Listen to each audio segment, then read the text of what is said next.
Début 2014, avec le soutien financier de la région Hauts-de-France et de l'Agence de l'eau Artois-Picardie, la Fédération du Pas-de-Calais pour la pêche et la protection du milieu aquatique a investi dans un système de vidéocomptage appelé River Watcher. L'objectif de ces stations de comptage est l'acquisition de connaissances plus précises des stocks d'espèces amphihalines présentes et de leurs conditions de migration, notamment pour permettre une gestion durable de ces espèces à fort intérêt économique et patrimonial. Le système de comptage est installé sur le barrage d'Auchy-les-Édins à la sortie d'une passe à poissons. Mais comment cela fonctionne ? Le poisson migrateur, tel que la truite de mer, le saumon atlantique, l'anguille, les aloses, les lamproies, ont ce besoin biologique de changer de milieu pour pouvoir accomplir leur cycle de reproduction. En effet, les poissons migrateurs dits amphihalins connaissent le milieu aquatique eau douce et le milieu marin. Mais il n'est pas toujours simple pour eux de dévaler ou remonter les cours d'eau à cause d'obstacles tels que les barrages. Concrètement, ce fut le cas sur le site du barrage d'Auchy-les-Édins avant son aménagement. De quel aménagement parlons-nous ? Ici, il s'agit d'une passe à ralentisseur plan suractif. Elle est équipée de 2 bassins de repos. Ainsi, le poisson peut plus facilement remonter le cours d'eau sans trop avoir à lutter contre le débit de la rivière. S'y trouve également une rampe à brosse qui permet la montaison, c'est-à-dire la trajectoire des poissons vers l'amont de la rivière, notamment pour l'espèce anguille et les anguillettes.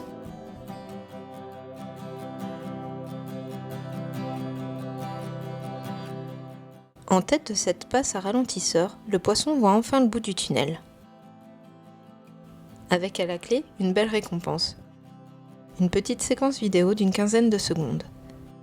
Alors, cher poisson migrateur, à votre plus beau sourire. Ce principe de vidéocomptage, de son terme anglais, River Watcher, comprend 2 étapes, le scannage et le dépouillage des données. Lorsque le poisson se présente à l'entrée du système de vidéocomptage, alimenté par une armoire électrique et relié à un ordinateur, il est détecté par 2 modules de scanner lui-même composés par des diodes émettant un faisceau infrarouge vers le récepteur situé en face. Quand une espèce traverse ce faisceau, une silhouette assez nette est dessinée afin de représenter la morphologie du poisson ainsi que sa taille et position par rapport au scanner. Arrive ensuite le moment d'analyser ces données. Il s'agit du dépouillement des images. En effet, lorsqu'un poisson est détecté par les modules de scanner, le système enregistre une séquence vidéo ainsi qu'une série d'informations telles que la taille, la position par rapport au scanner, la date et l'heure de passage.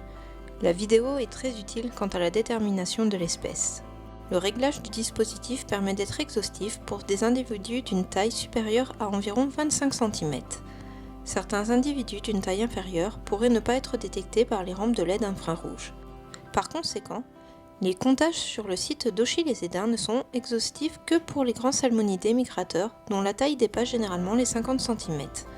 Sur un bassin fréquenté par la truite de mer et le saumon atlantique, comme c'est le cas sur la Ternoise, l'acquisition d'une séquence vidéo pour chaque passage permet d'identifier l'espèce.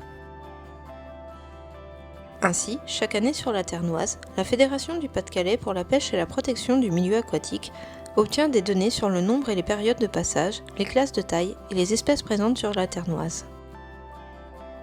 À ce jour, les données récoltées démontrent une dynamique de migration assez identique d'une année sur l'autre. Les premiers passages constatés, à partir du mois de mai, et une augmentation significative des individus en montaison quelques semaines avant la reproduction, majoritairement en novembre. Les travaux de restauration de la continuité écologique réalisés sur l'ensemble du bassin versant de la Canche ces dernières années, aménagement des obstacles migratoires, amélioration de la disponibilité des surfaces favorables à la reproduction, permettent de favoriser les remontées des saumons et des truites de mer. L'amélioration des conditions de reproduction, ainsi que leur quantification sur l'ensemble du bassin de la Canche, est un axe de travail sur lequel des efforts doivent être entrepris en fonction de l'évolution des conditions climatiques et hydrologiques de ces prochaines années.